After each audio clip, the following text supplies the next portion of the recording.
My name is Maribel Keane. I was 32 years old the night my mother-in-law slapped me while I was holding a 6-week-old newborn. It was 16 inches the morning. I remember the time, because the baby monitor remembered it for me. Juniper had been crying for almost 40 minutes by then. That thin, exhausted newborn cry that does not sound like anger. It sounds like pain looking for a body warm enough to answer. She had a fever. Not high enough for the nurse line to tell me to rush her in, but high enough that her little neck felt damp against my wrist, and every breath she took came with a catch. Rowan was at work on the night shift. Tessa was supposedly in Columbus for a spa training. And Mavis Keane's house, with its polished floors and framed Bible verses and rules about quiet after 10, felt colder than any February street outside. I was walking Juniper, in slow circles across the living room, one hand under her head, the other patting her back through a mint green blanket. I kept whispering, "I know, sweetheart, I know." Then I heard Mavis's bedroom door open. Her footsteps came down the hallway fast, not worried fast, angry fast. She appeared in the doorway in a pale robe, her hair in rollers, her face stripped of every church smile she had ever worn for company. "Shut it up," she said, "or get out of my house." I looked down at the baby in my arms. "She's sick," I said. "She's 6 weeks old." Mavis crossed the room before I finished the sentence. Her hand hit my face so hard my ear rang. My shoulder slammed into the side table. Juniper slipped, just enough for her tiny body to strike the edge of the sofa before I caught her again. And Mavis still did not know. The baby she had just called it was her own daughter's child. Before we begin, subscribe so you don't miss more emotional and surprising stories. Quick challenge. Are you watching with your legs crossed right now? Let's see how many I guessed right. Now, get comfortable because this story takes an unexpected turn. Let's begin. But I need to back up. Nobody ends up standing barefoot in another woman's living room at 1 in the morning unless a dozen smaller doors have already closed behind her. 5 weeks earlier, on February 3rd, Pittsburgh froze hard enough to make the sidewalk shine like glass. Rowan and I woke to the sound of water running inside our apartment walls. By breakfast, the bedroom radiator was dead, and the carpet was soaked. Our landlord was saying remediation would take a minimum of 30 days, probably longer, as if those extra words did not change everything. We did not have somewhere else to go. Rowan worked nights at a medical supply distribution center outside Monroeville. It had good benefits and bad hours, the kind of schedule that made him look older every Thursday morning. I worked as an ultrasound technician at a women's clinic. I spent my days helping other women see heartbeats on a screen while trying not to think about the one I had lost 2 years earlier. Grief had bills, hospital balance, follow-up visits, therapy copays. A credit card we kept promising to pay down when life became normal again. By February, normal owed us $19,600. So when Mavis offered her house, Rowan called it a blessing. "She has the space," he said, folding sweaters into a laundry basket. "It's only temporary." Temporary is a word people use when they need their pride to cooperate. Mavis lived in a brick house on a quiet street where every porch had a wreath and every neighbor knew who missed church. Her walkway had been salted before we arrived. Her windows glowed yellow against the snow. When she opened the door, she held her arms out to Rowan first and said, "My poor boy." Then she hugged me with both arms and no weight, the way people hug when someone else is watching. "Family opens the door when the world closes one," she said, patting my back twice before letting go. I wanted to believe her. That is the part I still hate admitting.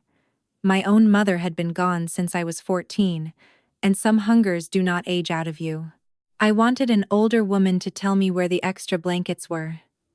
I wanted coffee in the morning and someone who asked how I slept. I wanted a mother-in-law to become, if not a mother, then at least a safe place.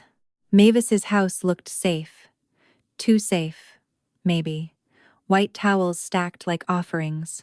Shoes lined by the door with their toes facing the same direction. A church bulletin was pinned to the refrigerator with Mavis's name circled twice in blue ink. Upstairs, one of Tessa's pink work tumblers sat in the hall bathroom sink, even though Rowan said his sister was out of town for spa training. I noticed it, then told myself not to make meaning out of objects. That was before I understood how much of that house survived by making people ignore what was right in front of them. We carried our bags to the guest room at the end of the hall. Rowan was talking about calling the insurance company. Mavis was downstairs reheating soup. I was setting my toiletry bag on the dresser when I heard it.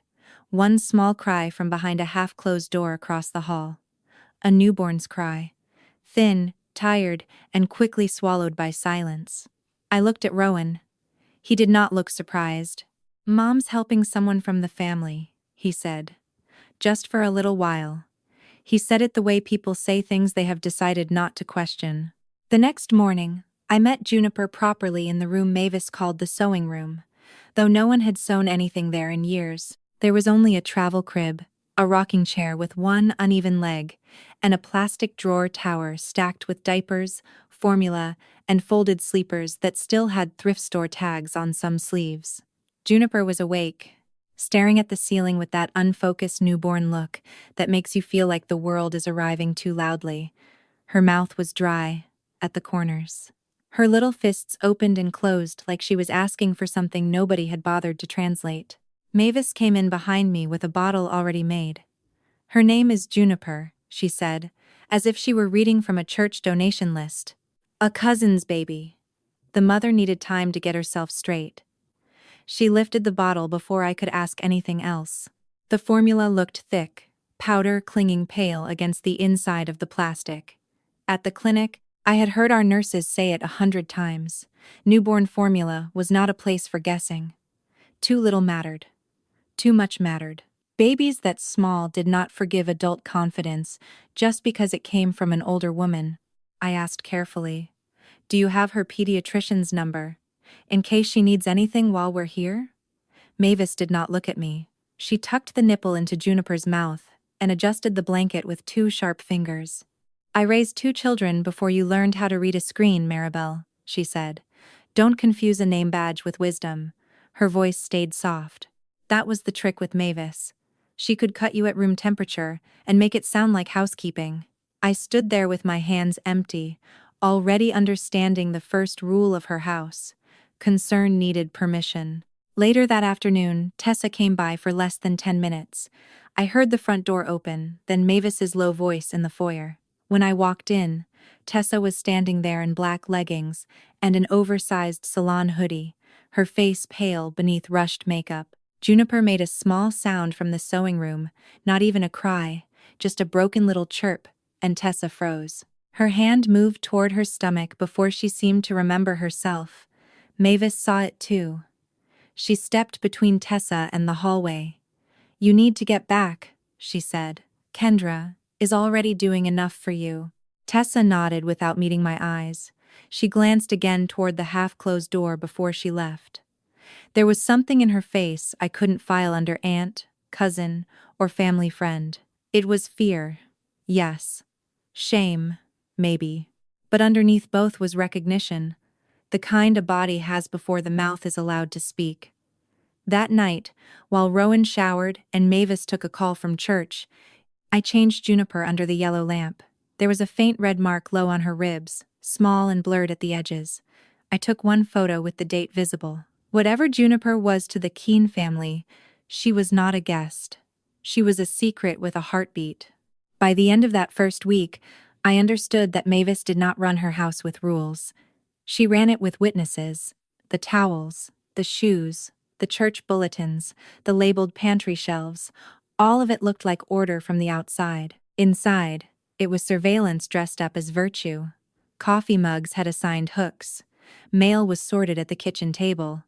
Phone calls happened on speaker because, according to Mavis, people with nothing to hide don't need corners. She said things like that while wiping a counter that was already clean. Her voice was calm enough to make me wonder whether the threat had been there at all. She never accused me directly at first. That would have been too easy to answer.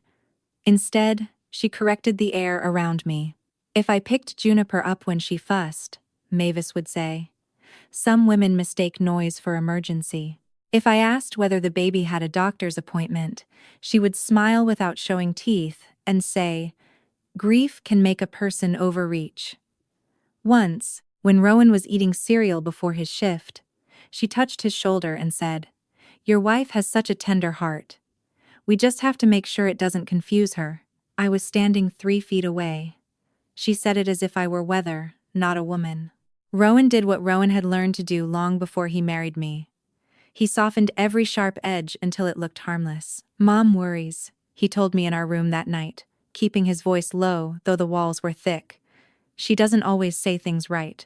I looked at him and saw the boy still living inside the man. The boy who knew which floorboards creaked. The boy who had survived Mavis by translating her cruelty into concern. I wanted to ask how long a person could keep translating cruelty into concern before he forgot the original language. The next Sunday, Mavis invited Wesley Brandt over after service. He was the associate pastor at her church, a broad man with polished shoes, and a voice that made every sentence sound rehearsed in front of a mirror. He found me in the kitchen, rinsing bottles, while Mavis and Rowan sat in the dining room, pretending not to listen. Wesley leaned against the counter and said, "Mavis tells me this has been a difficult season for you." I kept washing. "Most seasons are difficult when people keep naming them for you," I said. His smile did not move. "Sometimes grief makes people confuse compassion with possession," Wesley said. I turned off the faucet. There was a bottle nipple in my palm, slick with soap, and for one strange second I focused only on that. The smallness of it. The softness. How much of a baby's life depends on adults not needing to win? Wesley lowered his voice. "You have a generous family here, Maribel. Be careful not to turn kindness into suspicion." Behind him, on the refrigerator, Mavis had pinned another church notice beside a photo of Tessa in her spa uniform, bright and smiling and childless to anyone who did not know how to look. I understood then that Mavis was not waiting for me to make a mistake. She was building a room where any truth I told would sound like a symptom. That evening, I found Rowan in the garage, sorting through a box of tools he had brought from our apartment. The air smelled like dust, gasoline, and wet wool. I told him about Wesley. I told him about the formula, the red mark, the way Tessa froze at Juniper's sound. He rubbed both hands over his face and said the sentence that would become another locked door in that house. "You're asking me to believe my mother would hurt a baby." No, I thought. I was asking him to believe his wife before a baby had to prove it for us. After that, Mavis got softer in public and colder in private. She started telling women from church that I was fragile since the miscarriage. She told Rowan I watched Juniper too closely. She told Tessa not to speak to me alone. And every time Juniper cried, Mavis looked at me first, not the baby, as if the sound itself were evidence against me. That was the genius of it. By the time something terrible happened, she wanted everyone trained to ask what was wrong with me. She wanted them asking that before they asked what had happened to the child. The terrible thing did not happen all at once. That is what people never understand from the outside. They imagine danger arrives with a slammed door or a screamed warning, something clear enough for any decent person to name. In Mavis's house, danger arrived folded into routine. Juniper had a low fever on the last Thursday of March. It was nothing dramatic at first. Warm neck, damp curls. A small, ragged cry that kept breaking before it became a full scream. I called the pediatric nurse line from the guest bathroom. Phone calls in private had become one more thing Mavis treated like evidence. The nurse told me what nurses tell frightened women at midnight. Watch the temperature, offer small feeds, keep her upright, look for wet diapers, trust yourself if something changed. Trust yourself. I almost laughed when she said it. Trust was the one thing that house had been sanding out of me grain by grain.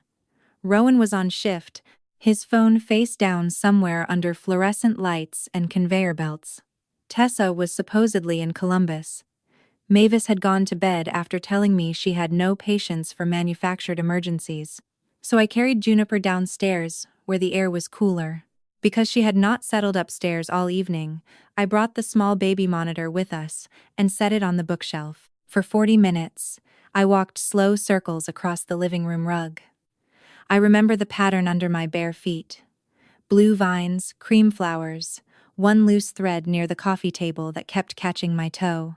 Juniper's cheek rested against my collarbone, hot and damp. She would quiet for 3 breaths, then start again, smaller each time. That scared me more than the screaming. I whispered the only words I had left. "I know, sweetheart, I know." I was not pretending she was mine. I was not trying to replace what I had lost. I was holding a sick baby because no one else in that house had moved toward her. At 1:16, Mavis's bedroom door opened.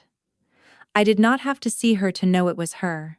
The hallway seemed to tighten before she entered it. Her footsteps came fast and flat, angry.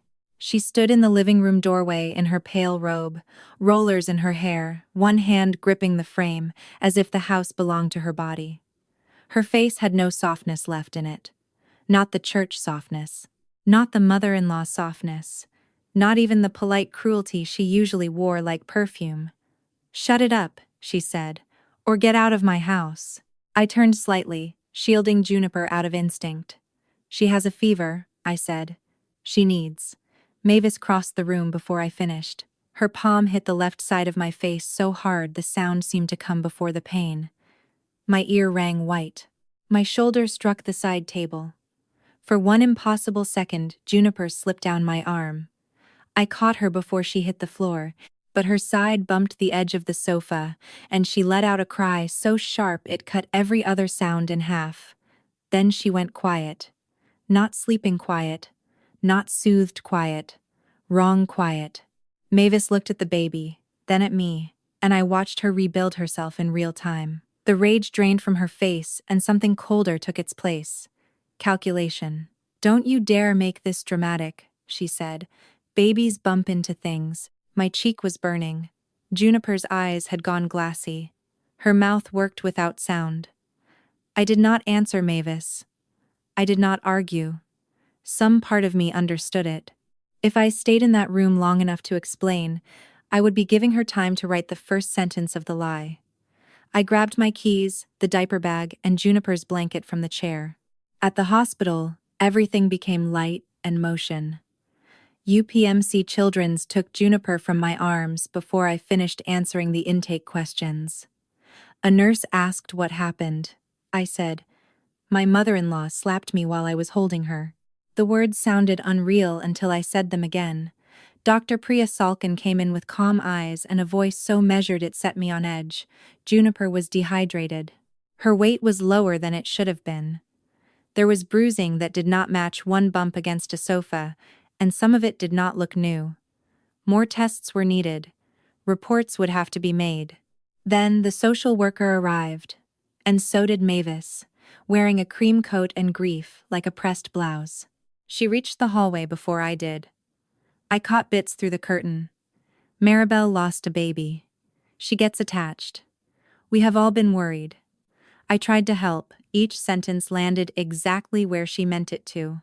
By dawn, I had a swollen cheek, a shaking voice, and no legal tie to the child I had carried into that emergency room. Mavis had a reputation, a church, and a story she had been rehearsing for weeks. But she did not know about the baby monitor sitting on the living room bookshelf. She did not know it had been on. And she did not know it had recorded the sound of her hand, the words she used, and the silence that came after. I did not go back into Mavis's house after the hospital. Not that morning. Not with Juniper still under observation, and my cheek turning purple in the bathroom mirror. The social worker gave me a pamphlet with soft colors and hard words. She could not tell me much about what would happen to Juniper next, but she said I should stay somewhere separate, until investigators sorted through the statements. Clearer. That was the word people used when they were standing outside the wreckage. I sat in the hospital parking garage, with my hands on the steering wheel, smelling formula on my sleeve and disinfectant in my hair. I called the only woman I knew who would not ask me to make the story smaller. Nadine Rowe answered on the second ring.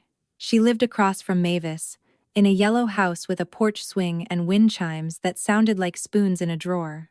I had spoken to her twice before, Once about ice on the sidewalk, and once when she saw me carrying Juniper to the car and said, "That baby's cry has pain in it." At the time, I had smiled politely because polite women are trained to survive by misunderstanding warnings. Now I told her I needed a place to sit for 10 minutes. She said, "Come over. Don't knock. I'll have coffee on." Her kitchen looked nothing like Mavis's. There were pill bottles near the sink, a crossword half finished on the table, and a magnet shaped like a tomato holding up a grocery list. It felt lived in, which that morning felt sacred. Nadine listened without interrupting. Not once. When I finished, she folded both hands around her mug and said, "I worked NICU for 31 years, honey. Newborns do not cry like that because they are spoiled." Then she asked the question nobody in Mavis's house had asked me. "Who is that baby's mother?" I told her the story I had been given. A cousin. A woman getting herself straight. Temporary help. Nadine's face did not change, but her eyes moved toward the front window, across the street to Mavis's clean brick house. "Then you may want to see something," she said. Her doorbell camera stored 60 days because her nephew had set it up after someone stole packages that Christmas. She remembered February 4th because the camera had woken her with motion alerts after 2 in the morning. She opened the app with slow fingers and turned the screen toward me. At 2:13 inches the morning, Tessa Keane stood on Mavis's porch with a duffel bag at her feet and tears shining on her face. The clip had no dramatic music, just porch light, winter breath, and Tessa looking over her shoulder like shame might be parked at the curb. Mavis opened the door in a robe, pulled the duffel inside, then reached for something Tessa held against her chest. The camera angle did not show the bundle clearly. It did not need to. Tessa's body folded when she let go. That was not a cousin dropping off supplies. That was a woman surrendering something her arms did not want to release. Nadine did not tell me to post it. She did not tell me to call Rowan and scream until he believed me. She wrote down a name instead. Elliot Vance, a family attorney who had helped her niece through an emergency custody case years before. When I called, his voice was dry and practical, the voice of a man who trusted paper more than outrage. "Do not send anything to relatives," he said. "Do not trim audio. Do not make a group chat your courtroom. Keep the files whole. Write down where they came from, and let the evidence stay clean." For the first time since 1/16, I felt something steadier than fear. That afternoon, sitting at Nadine's table, we made copies of what we had. The original baby monitor file. The doorbell clip. The photo of the mark on Juniper's ribs. My notes from the nurse line and the hospital discharge papers. Each item got a time, a date, a source. It felt too small for what had happened, typing facts while my face throbbed and Juniper lay in a hospital crib across town. But Elliot said this was how truth survived people like Mavis. Not by becoming louder first, but by becoming harder to erase. And by sunset, I understood that the slap was not the only thing recorded. The beginning of the secret had been recorded too. By the next morning, after I signed the release allowing Elliot to speak on my behalf, he did what good attorneys do. He took the pieces that felt like terror in my hands and turned them into questions nobody could dismiss as emotion. Who signed Juniper out of the birthing center? Why was there no clear pediatric record attached to her name? Why did Tessa appear on Mavis's porch at 2:13 a.m. with a bundle no one in the family had admitted existed? He did not ask me to guess. He asked me to remember. That was different. Guessing could be called hysteria. Remembering, with dates beside it, became harder to insult. The first thread came from something so small. I had almost thrown it away in my head. The mint green blanket. The one Juniper had been wrapped in the night Mavis hit me. I remembered the corner, because I had washed it by hand after Juniper spit up, and the stitching had caught under my thumbnail. 2 letters in white thread. T.K. At the time, Mavis told me it belonged to the cousin. Now, sitting at Nadine's table with the doorbell video paused on Tessa's face, those letters stopped being decoration. They became initials trying not to be seen. Then Nadine remembered the duffel bag. Not the bag itself, but the way Tessa had carried it before handing the bundle over. "Like a hospital bag," she said quietly. That sent Elliot looking in the right direction. Not through anything illegal. Not through my clinic access, which I would not touch, no matter how badly I wanted answers. He contacted the caseworker, assigned after the hospital report, and submitted what we had. Later, Elliot told me Dr. Priya had confirmed to the authorities only what she was allowed to confirm. They were now trying to verify the child's birth history. By Friday, the house across the street was buzzing like someone had kicked a beehive. Mavis's curtains stayed closed. Wesley Brandt's silver SUV parked outside for 40 minutes. Kendra Vale pulled up in a black sedan, went in wearing oversized sunglasses, and came out without them, her face hard and pale. Tessa did not appear at all. Rowan called me 3 times, I answered the 4th. His voice sounded raw. "Mom says you're trying to ruin Tessa." That was how I learned we had reached the truth. Not because anyone admitted it, but because the accusation had changed shape. I did not yell. I was too tired for the kind of anger that wastes itself. "Ask your mother one question," I told him. "Ask her whose baby Juniper is." He went silent long enough for me to hear traffic on his end. Maribel. Just my name. Not an answer. Not a defense. A man standing in the doorway between what he had been told and what he was beginning to know. "Ask her," I said again. Then I hung up, because some questions cannot be answered by the person everybody trained you to doubt. The confirmation came that evening through Elliot. It was careful, legal, and devastating. Tessa was Juniper's biological mother. The father's identity was being handled through proper channels. The birthing center records existed under a name close enough to hide and clumsy enough to be found. Kendra had known about the pregnancy. Wesley had known there was a family matter involving a baby. His phrase, not mine.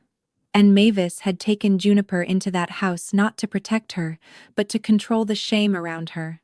I sat very still as Elliot spoke, one hand pressed over my cheek, though the swelling had started to fade. What I felt was not triumph. It was something colder. Mavis had called that baby it before the truth was forced into the open, before blood made the secret impossible to deny. All I could think about was how a crying newborn had been treated like evidence of sin until paperwork made her family. That was the part I could not forgive. Blood had not made Juniper more human. It had only made Mavis more exposed. And by then, exposure was the one thing that house feared more than noise. That was when the pressure changed shape. Before the truth came out, Mavis had wanted me doubted. After it came out, she wanted me quiet. There is a difference. Doubt is what people use when they still think they can win in public. Silence is what they buy when they know they cannot. The first call came from Wesley Brandt on Saturday morning, while Nadine was making toast, and I was staring at my phone like it might bite me. His voice was soft, padded with concern. "Maribel," he said. "I'm hoping we can keep this from becoming a spectacle." I asked him what part he meant. The baby with no proper story. The woman who abandoned her on a porch. The grandmother who hit someone holding her. Or the church people, who had known enough to whisper, but not enough to help. Wesley sighed as if I was asking him to carry something heavy. "Mercy is not the same as punishment," he said. "Mavis is an older woman. Tessa is fragile. A family can survive a mistake, but not if everyone insists on dragging it into the street." I looked out Nadine's kitchen window at Mavis's closed curtains. "It was already in the street," I said. "At 2:13 inches the morning." He did not call again. Kendra Vale did. Her number came through unknown at first, then with her name after Rowan texted it to me like he was passing a match toward dry grass. Kendra did not bother with church language. She spoke in clean, polished business sentences. Tessa had been under stress. The spa had tried to support her privacy. Nobody wanted a lawsuit. Nobody wanted reputations ruined over a family misunderstanding. She never once said Juniper's name. Not once. By then, I had started noticing who could go 5 minutes talking about the situation without once naming the child at the center of it. By Monday, the offer arrived through an attorney I had never heard of. Elliot read it over the phone first, then emailed me the letter because poison looks different when it has letterhead. $68,000. Repairs for our apartment. Payment toward the debt Rowan and I had been carrying since the miscarriage. Medical costs related to Juniper's emergency visit, framed as a good faith family contribution. In exchange, I would sign a confidentiality agreement and decline further public or legal statements unless subpoenaed. I would also acknowledge that the incident had occurred during a period of household stress and confusion. They did not ask me to lie exactly. They asked me to make the truth small enough to fit inside their sentence. I wish I could tell you I laughed. I did not. I sat at Nadine's table with the email open and felt my body understand the number before my pride did. $68,000 was not abstract to me. It was heat in our apartment. It was collection calls stopping. It was the hospital bill from the baby I had lost, the notices no longer arriving each month to remind me that grief accrues interest. It was a door I could lock from the inside. Poverty does not make you immoral, but it does make every immoral offer sound, for one dangerous second, like air. Rowan came to Nadine's that evening. He looked like he had not slept, his work jacket hanging off him, his eyes red in a way that made me want to comfort him and punish him at the same time. He sat across from me, not beside me. That told me enough. It would get us out, he said quietly. He did not say Mavis was right. He did not say I should sign. He said the sentence, "Exhaustion says, when it wants to borrow the voice of reason."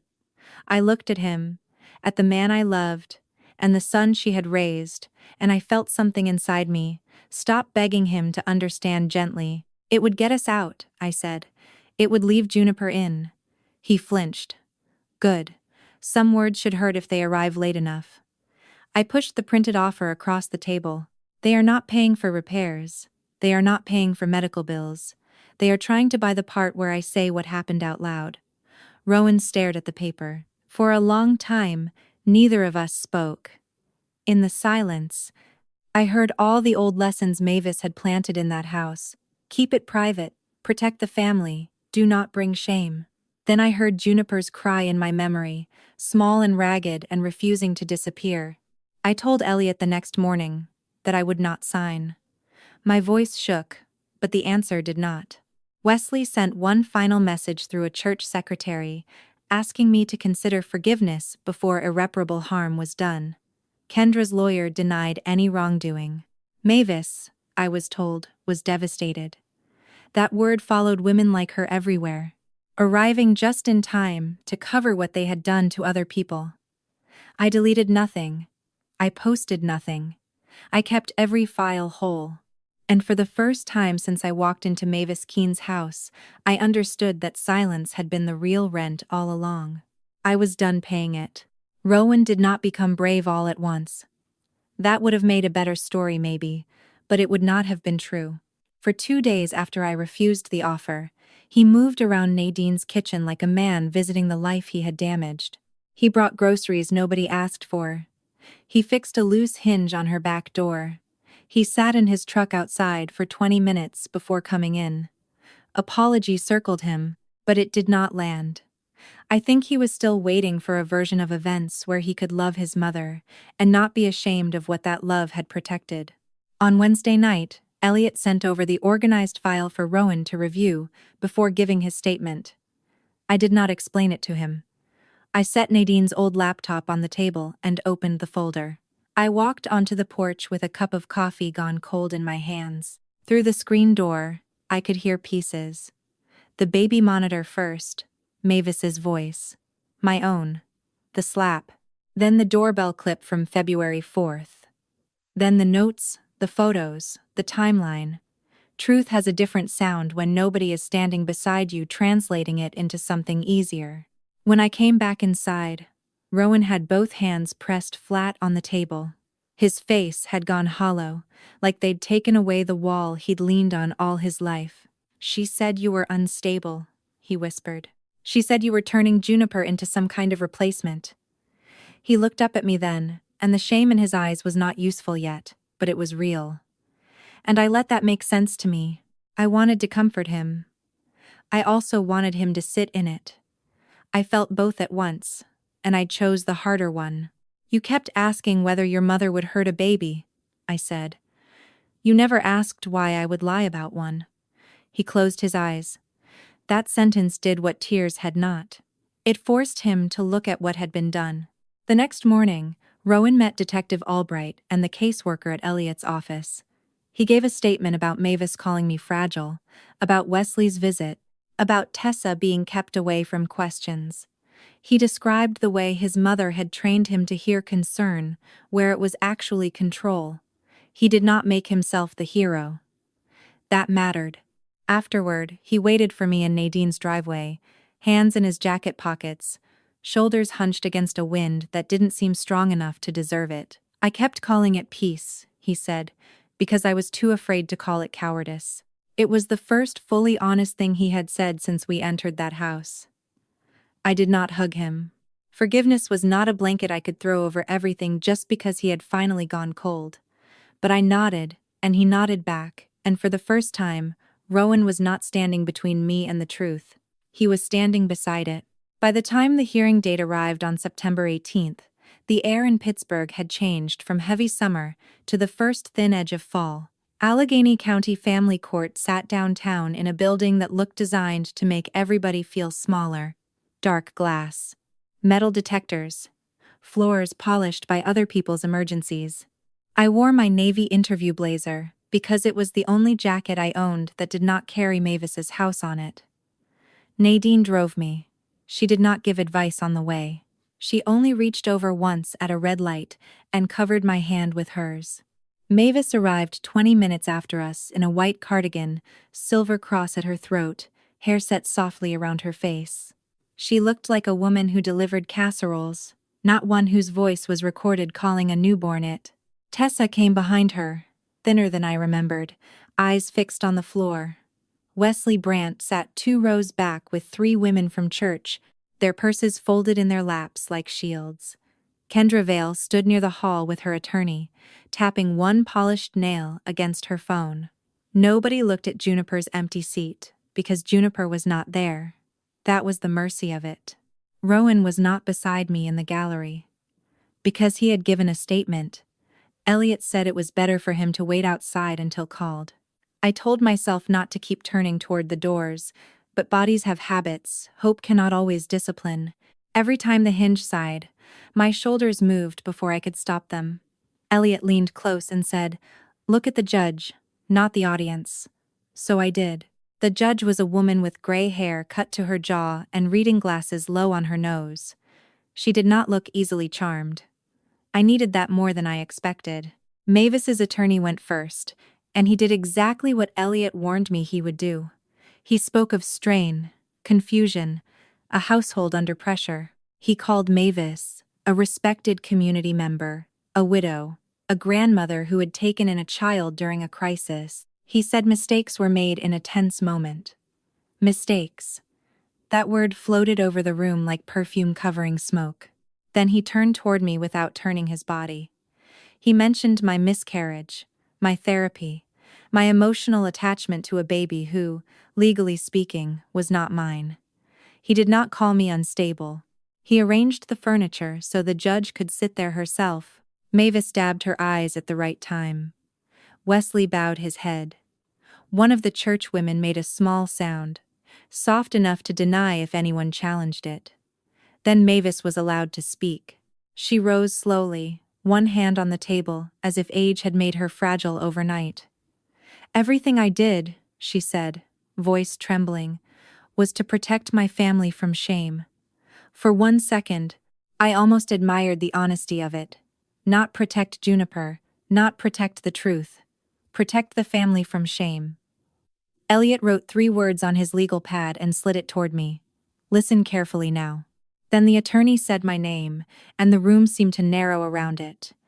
He asked whether I was prepared to explain why a woman with no legal relationship to the child had involved herself so deeply. He asked it politely. That was how men like him made cruelty billable. I felt the old heat crawl up my neck, the one Mavis had trained into me, the one that meant swallow it, Smooth it over. Do not make the room uncomfortable. But across the aisle, Mavis sat in white, waiting for me to become the woman she had described. I folded my hands together and waited for my turn. When the clerk finally said my name, I stood too fast, then made myself slow down. Elliot had told me the room belongs to whoever refuses to rush. I walked to the small table near the front, placed both hands flat on the wood, and looked at the judge instead of Mavis. "Your Honor," I said, "I did lose a baby 2 years ago. That part is true. And because it is true, I know exactly how fragile 6 weeks of life can be." The room went still in that careful way rooms do when people realize shame has not worked. "I am not Juniper's mother," I continued. "I do not have her first ultrasound picture in a drawer. I did not choose her name. I was not the person she reached for by instinct. But on the night she had a fever, I was the person who picked her up when everyone else treated her crying like a personal insult." I felt my voice tremble once and let it. Compassion is not possession. It is what adults owe children before paperwork tells them who belongs to whom. Then Elliot played the baby monitor file. The courtroom heard Mavis before it saw her. That was the strange mercy of audio. No cardigan, no cross, no soft hair, just the voice. "Shut it up or get out of my house." Then the slap. Then my breath catching. Then the small broken sound Juniper made before the wrong silence came after. Nobody moved. Wesley looked down. Tessa covered her mouth. Mavis stared straight ahead as if she could outlast the sound by refusing to recognize it. I told the judge about the blanket with TK stitched in the corner, the porch video at 2:13 inches the morning, the duffel bag, the missing records. I told her about the people who called a newborn a family matter when what they meant was a scandal.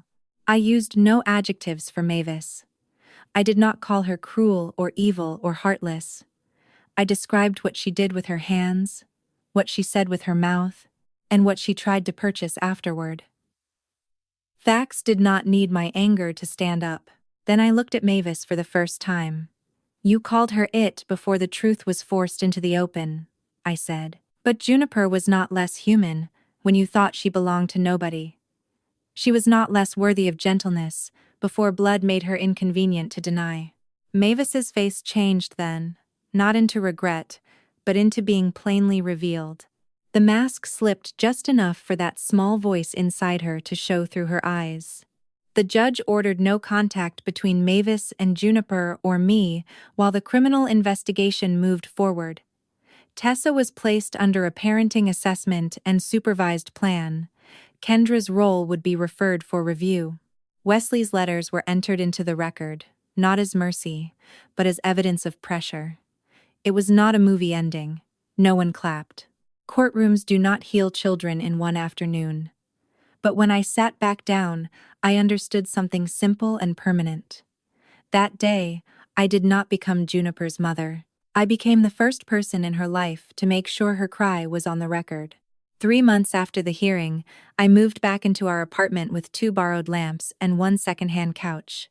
The front door locked because I wanted it locked, not because anyone else wanted the world kept out. The radiators knocked all night like old men arguing in the walls. The kitchen drawer stuck if you pulled it too fast. The bedroom still smelled faintly of new plaster. It was not beautiful. It was not impressive. But my name was on the lease, and nobody in that apartment used the word family as a leash. Rowan did not move back in right away. That was my decision, and for once, he did not try to soften it into something easier. He rented a room 12 minutes away and went to therapy on Thursdays. He came over on Saturdays to fix things but never stayed for dinner. Sometimes, he held a screwdriver, like penance. Sometimes he sat on the floor and cried quietly, after reading one more thing he should have seen sooner. I did not rescue him from that. Love, I was learning, did not require me to clean up the consequences of another person's delayed courage. Juniper was placed with a safe relative on her father's side while the court sorted through the rest. I was not given updates every time I wanted them. That hurt more than I expected. I had carried her through one terrible night, but I did not own the rest of her story. Tessa entered a supervised parenting program. Kendra's name disappeared from the spa website for a while. Wesley stepped down from family counseling after the church board called it a sabbatical. People love soft words for hard removals. Mavis sent one letter in November. Her looping handwriting looked exactly the same as it had on every church card and kitchen label. I did not open it. I put it in a shoebox on the top shelf of my closet, beside the hospital bracelet from the baby I lost. Not because those two griefs were the same. They were not. But because both had taught me that not every door has to be opened the moment someone knocks. Sometimes knowing where the door is, and choosing not to touch it, is the first piece you get to keep. I went back to the clinic in January. The first heartbeat I heard through the ultrasound speaker nearly knocked me to my knees. Then it steadied. So did I. Every day, I watched small lives flicker on black screens, and I thought of Juniper, of the way adults had tried to make her into a secret before she was old enough to make a sound on purpose. I stopped thinking of my grief as an empty room. Some rooms are empty because something sacred once lived there. That does not make them useless. It makes them places you learn to guard. Last night, a baby cried in the apartment next door. A tired newborn cry, sharp and stubborn through the wall. I froze for one breath, waiting for footsteps, for anger, for somebody to demand silence. Nothing came. Just a mother's low voice, a sink running, the ordinary music of someone trying. I stood in my own kitchen, under my own light, and let the sound exist. That night, Mavis told me to shut the baby up, but the truth about Juniper got louder than every lie in that house. A child's cry is not shame. It is a warning. And sometimes, if a family refuses to hear it, the bravest thing you can do is make the whole world listen.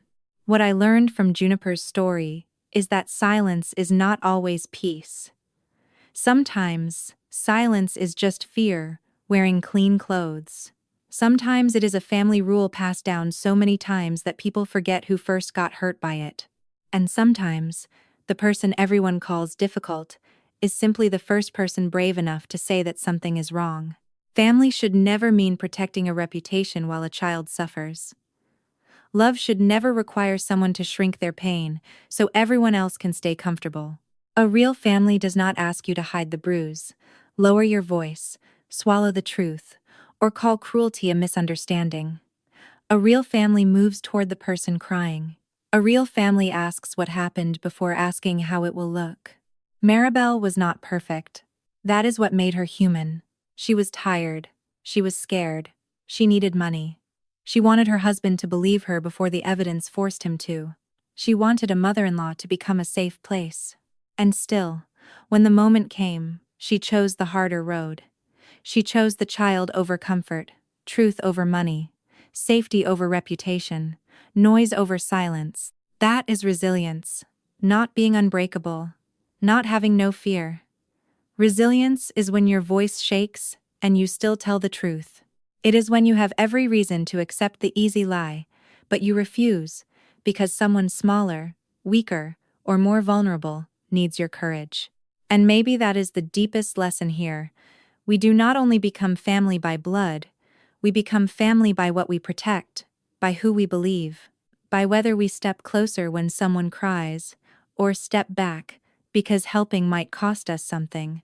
So, if this story touched something in you, if it reminded you of a time you were told to stay quiet when your heart knew better, I hope you take that seriously. Your instinct may be the first warning bell someone else needs. Tell me in the comments. Have you ever had to be the first person in your family to break a silence? And if stories like this help you feel seen, please subscribe to the channel, leave a comment, and share this with someone who needs to remember that their voice matters.